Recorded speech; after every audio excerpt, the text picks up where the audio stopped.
Jack, just want to take you back to 2024 and your diagnosis of ulcerative colitis. What was that period like for you leading up to the diagnosis?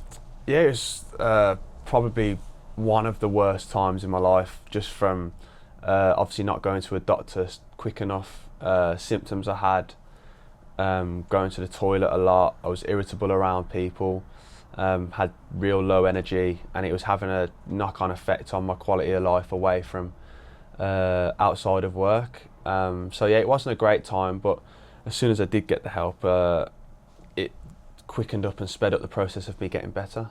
What was that moment where you realised that you did need to get help? I think I've spoke about it before, and it's one of them with my family, and it was one, I just remember being in Ibiza, and I'm on like a family holiday, and I was constantly in and out of the hotel, trying to find toilets, trying to be discreet about going to the toilet at like 3-4 o'clock in the morning, and it's like, this is where I got to change. And I was constantly figuring out before I'd go to a place where the toilets were and where I can go. So that was probably the biggest point in the direction that I need to go and get help. So yeah, that was the main one. And was it something that you were kind of hiding from people as well, or was it something that you discussed with like your partner and family? Oh yeah, definitely. I think some of the symptoms started when I was at Livingston, and I don't think any of the boys probably clocked on to what I was doing. Yeah, trying to hide it. I think some of the family members started to clock on eventually, because you could just tell by my face and my features everything was looking quite drawn. And but yeah, eventually I went and saw the doctor and finally got diagnosed, and that was the starting process of me starting to feel better.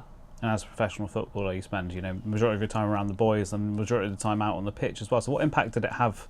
What impact did it have on your football? I think it got to a place where when I was training and playing, it was just as soon as I'd finished training and I'd be like, right, I've got to get home, just want to go and sleep and just get into a dark room and just lie on a bed and just sleep and stuff. So that was hard. It was hard just trying to have the energy and have the quality out on the training pitch to actually perform and be readily available. And I was doing everything I could off the pitch to help support myself on the pitch.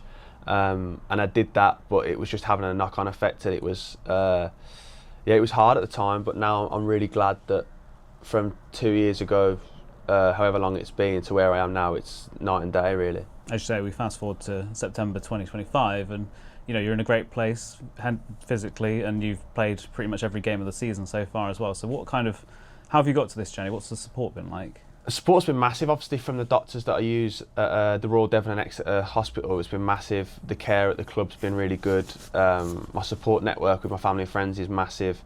I'm going to be on medication now for my life, but currently, touch wood, the medication that I'm on is working, and it's helping me get to somewhat normal state now.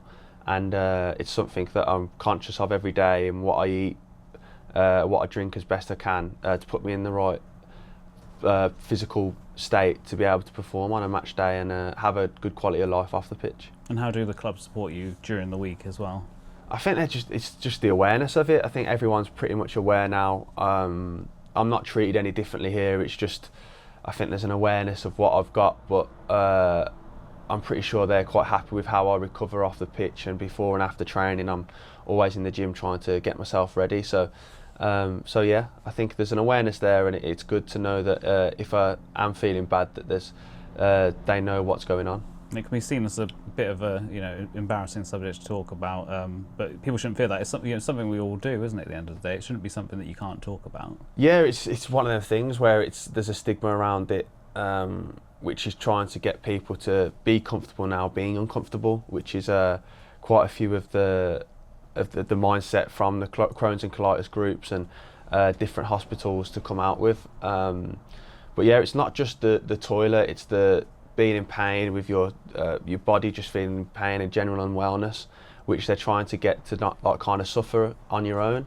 The best thing that you can do is go and seek help by a doctor, confide with your parents or your family or close friends, and yeah, you'll be on the road to recovery in no time. And how have the boys in the dressing room been with you as well since your diagnosis? I think they've been fine. I think as soon as it came out, it was like me, I didn't have a clue what it was, and I don't think a lot of them kind of knew what it was either. So there's just a few questions and stuff. I think genuinely now, in today's modern world, everyone's quite understanding and everyone's open. It's just a normal thing. It's just a normal conversation people will have now, and as soon as you get that out of the way, there's no awkwardness. There's no uncomfortability. Is that a word?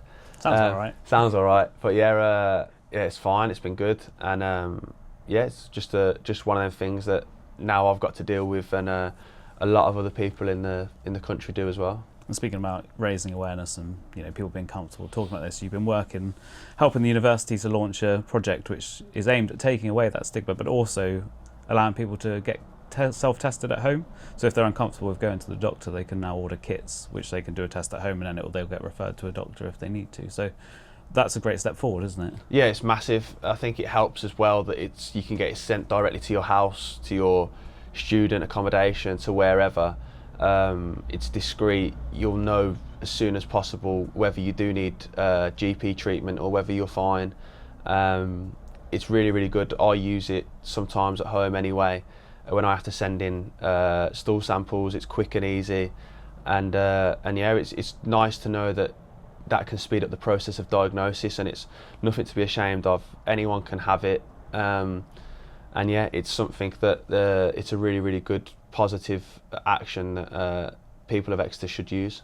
And as a club, we pride ourselves on being inclusive and welcoming to all, and we're now stoma friendly, which will make a huge difference to visiting supporters as well.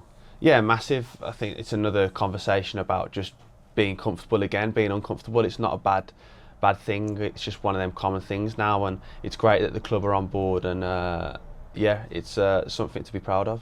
Would you say that peace of mind is crucial as well for people that suffer with these conditions, that they can go somewhere where the setup is there for them?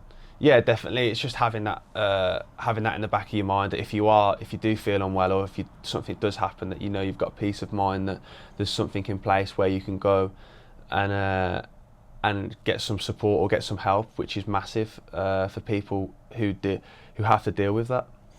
And what would you say to someone who has some symptoms, they're minor symptoms, but is maybe a bit scared or embarrassed to speak to someone or visit a doctor? I think it's one of them things where, in my own experience, the worst thing I did was wait and delay it. The best thing I did was speak to family members, go and see a doctor, and just go and get diagnosed. You might actually have small symptoms that might be nothing, but it's best to just go and get checked out. And if you do have the start of IBD or whatever it is, it's best to get the medication that you need, and it will speed up the process to hopefully get you on the right track again soon. Do you think moving forward it's important that people like yourself and people in the spotlight do talk about these kind of things to help people realise that it can happen to anyone?